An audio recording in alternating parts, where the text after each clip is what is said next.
La parole est à Monsieur Éric Lejoindre pour le groupe Paris en commun. Monsieur le maire. Merci beaucoup, Monsieur le maire, chers collègues, cher Jacques Baudrier. Dans la continuité du débat que nous avons eu ce matin sur le soutien à la rénovation du parc de logements sociaux, je voulais souligner cette délibération qui représente un investissement important pour les résidences des 156, 158 et 160 rue des Poissonniers.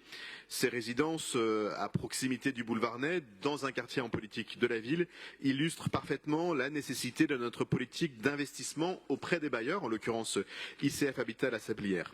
Composé de 3 grands bâtiments en R+8, 10 et 12 mitoyens, ce sont 150 logements sociaux qui doivent faire l'objet d'un ambitieux programme de rénovation pour améliorer le cadre de vie des locataires qui sont confrontés à un inconfort thermique dû à une isolation incomplète, à des problèmes d'humidité, à des infiltrations d'eau, mais aussi à un inconfort phonique puisqu'ils sont le long des voies qui mènent à la gare du Nord.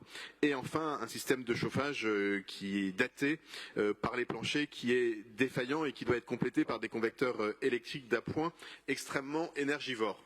Vous l'aurez compris, ce programme de rénovation est nécessaire à bien des égards. D'abord parce qu'il s'agit de permettre aux résidents de vivre dans des conditions bien meilleures, d'améliorer leur confort, mais aussi parce qu'il s'agit d'apporter une réponse environnementale et ce programme s'inscrit dans les objectifs du plan climat air énergie de la ville. C'est un ensemble ancien, en structure béton, très énergivore, dont les performances énergétiques doivent impérativement être améliorées.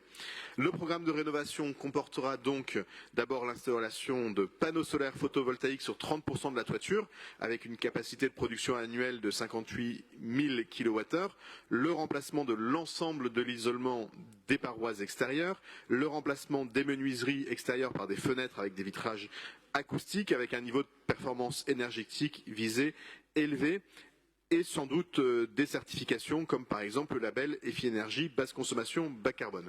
Voilà un exemple de rénovation importante qui par ailleurs devrait permettre une réduction des charges pour les locataires qui est estimée à 184 € en moyenne par an et par logement.